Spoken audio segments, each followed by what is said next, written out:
नमस्कार, मैं अशोक कुमार पांडे और स्वागत है आपका टीसीएच पर। कल सोनिया गांधी का एक बयान आया राष्ट्रपति महोदया के अभिभाषण के बाद, और आज बजट आ ही रहा है। बजट जैसा आ रहा है वैसा देख ही रहे हैं आप लोग। बजट में हम बहुत विस्तार से बात करेंगे, लेकिन बजट के पहले दो नाटक कर दिए गए जिससे बहुत साफ समझ में आ रहा है कि सरकार की मंशा क्या है। पहले तो मोदी जी ने कहा कि कई सालों बाद यह पहला बजट आया है, पहला सेशन है जिसके पहले कोई विदेशी हस्तक्षेप नहीं हुआ।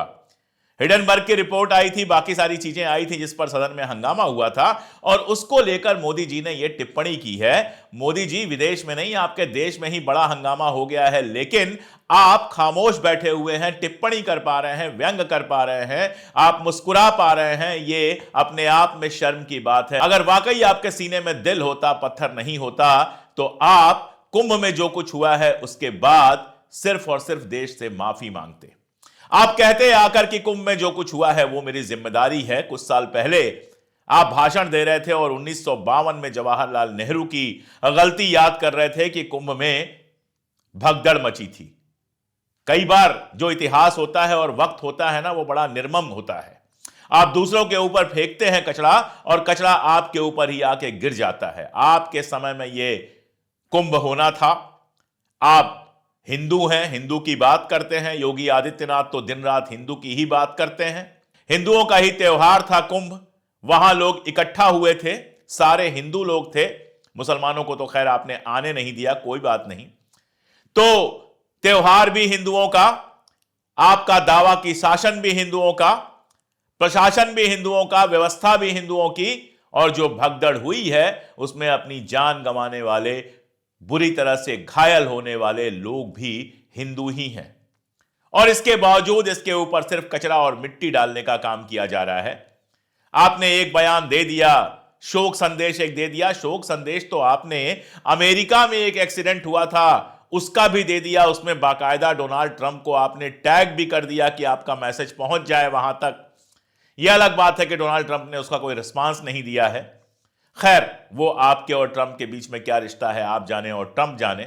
हम तो इतना जानते हैं कि हमारे देश के अंदर जिस महाकुंभ को लेकर इतने बड़े बड़े दावे किए गए थे, उस महाकुंभ में इतनी बड़ी घटना हुई है। पहले आया कि एक जगह भगदड़ हुई है, फिर आया दो जगह हुई है, अब आ रहा है एक तीसरी जगह भी हुई है। कितने लोग मारे गए हैं, कितने लोग घायल हैं, उसके सरकारी आंकड़े पर कोई भरोसा नहीं कर रहा है, और आप मुस्कुराकर विदेशी हाथ की बात कर रहे हैं। वैसे आपके अडानी जी के लिए कोई बहुत अच्छी खबर नहीं है। कल का टेलीग्राफ तो आपने पढ़ा ही होगा, और टेलीग्राफ की जरूरत नहीं है आपको, तो यह खबर वैसे ही मिल गई होगी। आपके इतने करीबी हैं अडानी जी। Q3 का रिपोर्ट आया है, Q3 यानी तीसरे क्वार्टर की रिपोर्ट आई है अडानी जी के धंधे की, और वो रिपोर्ट बताती है कि 93% घट गया है उनका प्रॉफिट। जो कभी 1000 करोड़ में था वो अब घट के सिर्फ 55 करोड़ इस बार रह गया है। ये टेलीग्राफ की रिपोर्ट है। 96% उनके प्रॉफिट में गिरावट आई है। आपके मित्र ट्रंप के देश ने बाकायदा उनके खिलाफ वारंट जारी किया हुआ है, और आपके अडानी जी मुश्किल में हैं। और सब जानते हैं कि इस बजट में ना मिडिल क्लास का कोई भला होना है, ना गरीबों का कोई भला होना है। भला होना है तो सिर्फ ये कि अडानी जी का जो नुकसान हुआ है उसको कैसे पूरा किया जाए। आखिर अंबानी जी का इतना लंबा चौड़ा लोन, उसका सिर्फ 0.49% चुकाना पड़ा अंबानी जी को।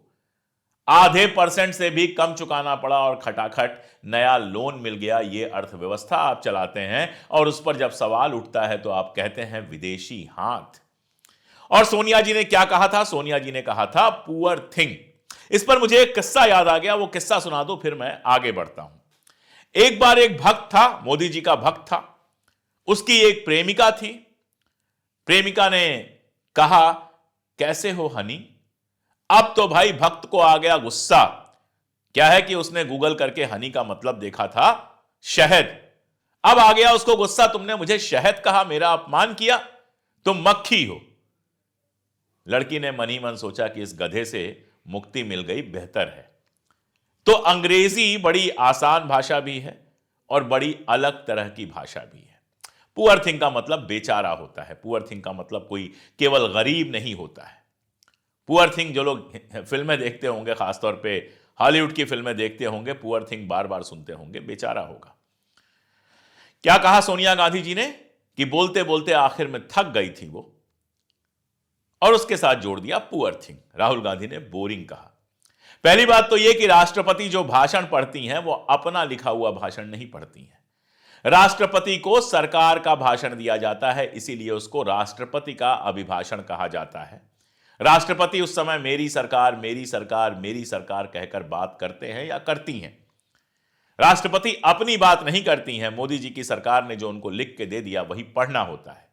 और मोदी जी की सरकार को अच्छी बातें अगर करनी हो तो वो बोरिंग ही हो सकती हैं, क्योंकि महंगाई पर बात होगी नहीं, बेरोजगारी पर बात होगी नहीं, गरीबी पे बात होगी नहीं।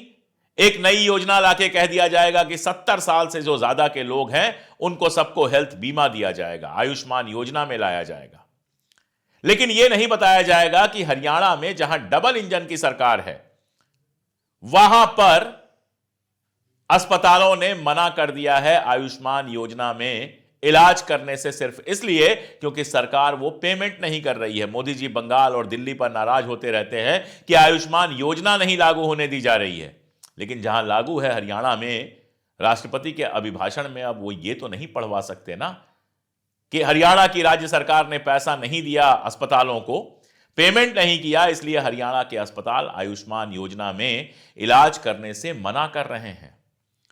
25 लाख रुपए की स्कीम थी राजस्थान में जब अशोक गहलोत मुख्यमंत्री हुआ करते थे। भाजपा ने वादा किया था कि यह स्कीम नहीं हटाई जाएगी। जाने के बाद उस स्कीम का क्या हुआ ये राजस्थान वाले बेहतर बता सकते हैं। अगर सोनिया जी ने कहा कि इतना लंबा भाषण राष्ट्रपति महोदया ने पढ़ा और उसके बाद वो थक गई होंगी बेचारी, तो इसमें क्या गलत है? जिन लोगों ने अभिभाषण देखा होगा वो बड़े आराम से देख सकते हैं कि बात का जो वक्त था आखिरी का, उसमें राष्ट्रपति महोदया थकी हुई लग रही थी। यह सामान्य सी बात है, इसमें अपमान की कोई बात नहीं है, यह किसी के व्यक्तित्व का अपमान नहीं है। मेरा गला खराब था, उसके बावजूद मैंने वीडियो बनाया। बहुत सारे लोग यहां पर आकर लिख गए कि आपकी तबीयत खराब लग रही है, आप थके हुए लग रहे हैं। तो यह मेरा अपमान नहीं था, यह कंसर्न था, मेरे दर्शकों मेरे देखने वालों का प्यार था, जिनको देखकर लग गया कि इस आदमी की आवाज खराब है, तबीयत खराब है, उसके बावजूद यह वीडियो कर रहा है। अब मैं कहूं आपने मेरा अपमान कर दिया क्योंकि आपने कहा कि मेरा गला खराब है, मेरी आवाज ठीक से नहीं आ रही है, इसको बेवकूफी के अलावा और क्या कह सकते हैं। लेकिन ठीक है, अब तो राजनीति का हिस्सा सबको बना दिया गया है। राष्ट्रपति महोदया के दफ्तर से जो प्रेस नोट आया, जो विज्ञप्ति आई, उसमें भी इस बात का जिक्र किया गया। मैं उस पर कोई टिप्पणी नहीं करूंगा।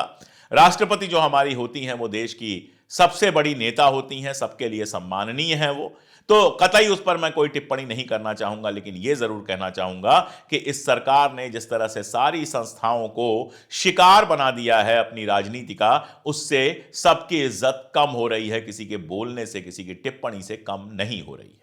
वैसे सवाल तो यह भी उठ रहा है कि राष्ट्रपति मुर्मू जो है, हमारी द्रौपदी मुर्मू जी, उनको ना तो राम मंदिर के उद्घाटन में बुलाया गया, और राम मंदिर का उद्घाटन आप कहेंगे कोई बड़ा कार्यक्रम नहीं था। भाई मैं तो कहूंगा कि बड़ा कार्यक्रम था, क्योंकि मोहन भागवत ने कहा है कि देश को आजादी उस दिन मिली जिस दिन रामलला की प्राण प्रतिष्ठा हुई, मूर्ति की प्राण प्रतिष्ठा हुई। तो जो आरएसएस की आजादी का दिन था, उस दिन हमारी आदरणीय प्रधानमंत्री द्रौपदी मुर्मू उपस्थित क्यों नहीं थी, यह सवाल तो पूछा जाएगा। जब नई संसद का उद्घाटन हुआ, शेंगोल लेकर हमारे आदरणीय प्रधानमंत्री नरेंद्र मोदी जी चल रहे थे, उस समय आदरणीय द्रौपदी मुर्मू जी, हमारी महामहिम राष्ट्रपति महोदया, क्यों अनुपस्थित थी, यह सवाल तो पूछा जाएगा। तब उनका अपमान नहीं हुआ था जब जिस संसद की वो प्रमुख हैं, उस संसद का उद्घाटन हो रहा था और वो अनुपस्थित थी। तब उनका अपमान नहीं हुआ था जब अडानी अंबानी सिनेमा के स्टार, जाने किस किस को बुलाया गया था रामलला के मंदिर के उद्घाटन के लिए, लेकिन हमारी आदरणीय राष्ट्रपति को नहीं बुलाया गया था। तब उनका अपमान नहीं हुआ। जब बागेश्वर बाबा कहता है कि जो स्नान नहीं करेगा कुंभ में वो देशद्रोही होगा, द्रौपदी मुर्मू जी के तो कुंभ में जाने की अभी कोई सूचना मिली नहीं है, तब उनका अपमान नहीं हुआ। क्या उनको वो देशद्रोही नहीं कह रहा है? वैसे तो प्रधानमंत्री भी 5 तारीख को जाने वाले थे और खबर यह आई है कि 5 तारीख को वो नहीं जा रहे हैं। अब वो जाते हैं कि नहीं जाते हैं, आगे ये देखना होगा। अगर नहीं जाते हैं तो क्या वो भी देशद्रोही हैं? क्या ऐसा कहते हुए उसने उन तमाम सारे मंत्रियों, अधिकारियों, तमाम सारे लोगों और सेना के उन जवानों का अपमान नहीं किया है जो इस समय हमारी रक्षा के लिए, हमारे देश की रक्षा के लिए सीमाओं पर तैनात हैं, तब तो हमारे प्रधानमंत्री महोदय की एक बार जबान नहीं खुलती है कि इस तरह से कोई भी ऐरा गैरा देशभक्ति के प्रमाण नहीं बांट सकता। तब तो प्रधानमंत्री जी खामोश रह जाते हैं। पुअर थिंग कहना बहुत बुरा लग गया, पुअर थिंग पे बड़ा दुख हो गया। बताना चाहिए था आपने कितना सम्मान दिया है, आपने संसद के उद्घाटन में क्यों नहीं बुलाया, आपने रामलला की प्राण प्रतिष्ठा में उनको क्यों नहीं बुलाया, जवाब देना चाहिए था आपको। यह सारा तमाशा सिर्फ इसलिए किया जा रहा है कि कहीं से एक मौका मिल जाए और कुंभ का मामला, जो इस समय सबसे ज्यादा महत्वपूर्ण है, देश भर में चर्चा का विषय बना हुआ है, उस कुंभ के मामले से ध्यान हटाया जा सके। आप जानते हैं कि कुंभ के मामले में हर तरह से सरकार की बेइज्जती हो रही है। कल बीबीसी का एक वीडियो देख रहा था मैं, इतना खूबसूरत वीडियो था। एक इलाका था जहां तमाम सारे श्रद्धालु फंसे हुए हैं, वहां हिंदू, मुसलमान, सिख सबने मिलकर लंगर लगाया हुआ था, और जो महिला उसमें बोल रही थी वो कह रही थी कि यहां लोगों ने इतनी हमारी मदद की, सबने अपने घर खोल दिए, मुसलमानों ने अपने घर खोल दिए, किसी ने गद्दा रजाई दी, किसी ने खाने की व्यवस्था की, किसी ने वॉशरूम की व्यवस्था की, हर तरह की व्यवस्था की। और वहीं पर सरकार द्वारा बुलाई गई इन्फ्लुएंसर कहती हैं कि सारे मठों ने, सारे बाबाओं ने अपने अपने मठ, अपने अपने दरवाजे बंद कर लिए, एक आदमी को किसी तरह की सहायता नहीं मिली। अभी मुक्तेश्वरानंद जी से सुबह कोई पूछ रहा था कि योगी आदित्यनाथ तो खुद संत हैं, एक पीठ के महंत हैं, वो गोरखपुर की जो पीठ है उसके महंत हैं, तो फिर वो कैसे कोई धर्म के खिलाफ काम कर सकते हैं। तो अभी मुक्तेश्वरानंद जी ने कहा कि संत वो होता है जो सच बोलता है, संत वो नहीं होता है जो छुपाता है। इतनी बड़ी घटना हो गई और अगले दिन दोपहर तक ये छुपाते रहे, कहते रहे अफवाह है, अफवाह है। ऐसा झूठ बोलने वाला आदमी संत नहीं हो सकता है। ये कोई मुसलमान नहीं कह रहा है, ये कोई विदेशी नहीं कह रहा है, ये अभी मुक्तेश्वरानंद जी कह रहे हैं जो शंकराचार्य हैं। गली गली बनने वाले महामंडलेश्वरों की तरह नहीं है कि एक सिनेमा की हीरोइन जिसके ऊपर ड्रग्स का और पता नहीं कैसा कैसा आरोप था, उसको बुलाकर महामंडलेश्वर बना दिया गया। बाद में जब तमाशा मचा तो महामंडलेश्वर के पद से हटा दिया गया। एक आईआईटी का बाबा जो लगता है गांजे में डूबा हुआ है और जो हमेशा लगातार डिप्रेशन का शिकार दिखता है, वैसे बाबा नहीं है, वो अभिमुक्तेश्वरानंद हैं। कल कई लोगों ने कमेंट किया था, मैं बता दूं अभिमुक्तेश्वरानंद का मतलब क्या होता है। अभिमुक्त मतलब जिसको छोड़ा ना जा सके। कहते हैं कि वाराणसी जो है, काशी जो है, उसको शिव कभी छोड़ नहीं सकते, इसीलिए वो अभिमुक्तेश्वर हैं। अभिमुक्त मतलब काशी और उसके ईश्वर यानी अभिमुक्तेश्वर। जिन लोगों को पता है उनको पता होगा कि बनारस में अभिमुक्तेश्वर नाम से एक शिवलिंग भी है, उसी के नाम पर इनको अभिमुक्तेश्वर नाम दिया गया है और बाकायदा शंकराचार्य हैं। हालांकि सवाल तो मेरा अभिमुक्तेश्वर जी और बाकी सब साधु संतों से भी है कि जब यह भगदड़ आपको पता थी, आप तो वहीं थे, आपको तो यह खबर पहुंची होगी, तो फिर आप लोगों ने तुरंत मदद का उपाय क्यों नहीं किया। ठीक है, आज आप लोग सवाल उठा रहे हैं, लेकिन सवाल यह भी है कि तब आप लोगों ने मदद क्यों नहीं की। आखिर आप लोगों को भी तो बड़े बड़े अखाड़े, बड़ी बड़ी जगहें दी गई हैं, वहां पर भी लोगों की व्यवस्था हो सकती थी। लेकिन यह सब छुपाना है, कैसे भी कुंभ से ध्यान हटाना है। दिक्कत यह हो गई है कि कुंभ से ध्यान नहीं हटा पा रहे हैं।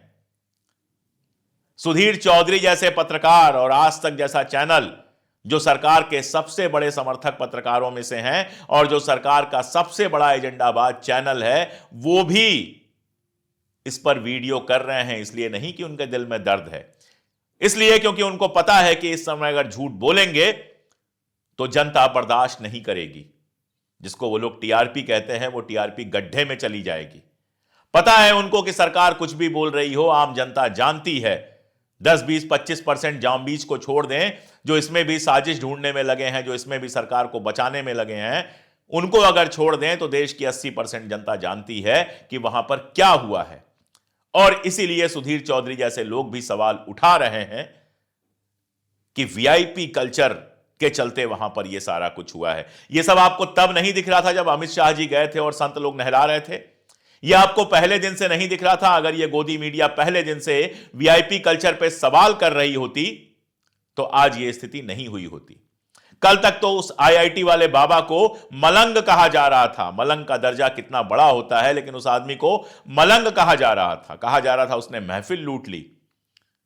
अच्छी बात यह है कि कम से कम इस घटना के होने के बाद ही सच्चाई तो रिपोर्ट की गई। जो पत्रकार कैमरा लटकाए हुए घूम रहे थे, क्या उनको दिख नहीं रहा था कि वीआईपी कल्चर है? जो आज बड़ी बड़ी बातें कर रहे हैं, जो आज जनता के सबसे बड़े हितैषी बने हुए हैं, अगर उन्होंने पहले दिन से इस वीआईपी कल्चर के खिलाफ अभियान चलाया होता तो शायद जनता को यह सारा कुछ देखना नहीं पड़ा होता। और अब वही मीडिया लग गया है मोदी जी की तारीफ के लिए।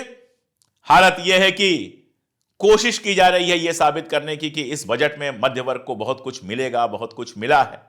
क्या मिला है और क्या मिलेगा वो तो आप लोग जानते ही हैं। यहां पर मैं याद दिला दूं कि एक जमाना था जब मोदी जी सत्ता में नहीं थे, 2014 का चुनाव होने वाला था और यही मीडिया दिन रात छापता था कि मोदी जी आएंगे तो इनकम टैक्स खत्म हो जाएगा। अब कितना इनकम टैक्स खत्म हुआ है ये तो देखने वाले लोग जानते ही हैं। तो कुल मिलाजुलाकर यह है कि कोई ना कोई बहाना चाहिए। एक वक्फ बोर्ड का मामला है, राष्ट्रपति महोदया ने भी वक्फ बोर्ड बिल की बात की है। कैसे जेपीसी में सारा नाटक हुआ, कैसे सारा कुछ हुआ, यह मैं आपको पहले ही वक्फ बोर्ड पर एक वीडियो में बता चुका हूं कि विपक्ष का एक सवाल नहीं सुना गया जेपीसी के अंदर और सत्ता पक्ष के जितने सुझाव थे सारे स्वीकार कर लिए गए। 10 सदस्यों को सस्पेंड कर दिया गया और आनन फानन में जेपीसी में उसको पास करा लिया गया ताकि दिल्ली चुनाव से पहले उसको पेश किया जा सके। देखना बस इतना है, कल महबूबा मुफ्ती ने नायडू और नीतीश दोनों से अपील की थी कि इस वक्फ बोर्ड के बिल का विरोध करें। पिछली बार तो इन लोगों ने वक्फ बोर्ड का बिल नहीं आने दिया था। अब इस बार यह सरकार के इस खेल में शामिल होकर अपने अल्पसंख्यक मतदाताओं को नाराज करते हैं या फिर एक बार फिर से बिल का रास्ता रोकते हैं, यह देखने वाली बात होगी। इससे बहुत कुछ तय होगा, लेकिन सरकार की मंशा तो यही है कि कैसे भी दिल्ली चुनाव के पहले हिंदू मुसलमान का एक मौका उसको मिल जाए और इस हिंदू मुसलमान के मौके से वो दिल्ली के चुनाव में कुछ हासिल कर सके। अब क्या होगा क्या नहीं होगा वो सब देखना है, लेकिन 3 बातें दोहरा कर यहां से जाना चाहता हूं। पहली बात तो ये कि कुंभ में योगी आदित्यनाथ की सरकार की जो अव्यवस्था हुई है वो एक अपराध है, वो एक अपराध है। अगर नैतिकता होती तो इस समय आदित्यनाथ इस्तीफा दे चुके होते। दूसरी बात यह कि मोदी जी अडानी को बचाने के लिए चाहे देश का कितना भी नुकसान कर लें, अडानी अब उस राह पे चल चुके हैं कि बहुत दिनों तक बचने वाले नहीं। दुनिया भर में उनके खिलाफ अभियान चल रहे हैं, दुनिया भर में उनके प्रोजेक्ट कैंसिल किए जा रहे हैं। अभी हाल में मैंने आपको बताया था कि श्रीलंका में भी उनका प्रोजेक्ट कैंसिल हो गया है। तो आने वाला वक्त अडानी जी के लिए बहुत अच्छा नहीं है। Q3 का जो रिजल्ट आया है वो बता रहा है कि उनके ऊपर लोगों का भरोसा कम हुआ है। और आखिरी बात यह कि बजट से सिर्फ इतनी उम्मीद की जा सकती है कि अडानी जी और अंबानी जी का खजाना और भरा जाएगा। बाकी तो स्कीमें घोषित होती हैं और कहां चली जाती हैं किसी को पता नहीं चलता। सिर्फ फर्जी बातें होंगी और सिर्फ फर्जी वादे और दावे किए जाएंगे। आज के लिए इतना ही, बहुत शुक्रिया।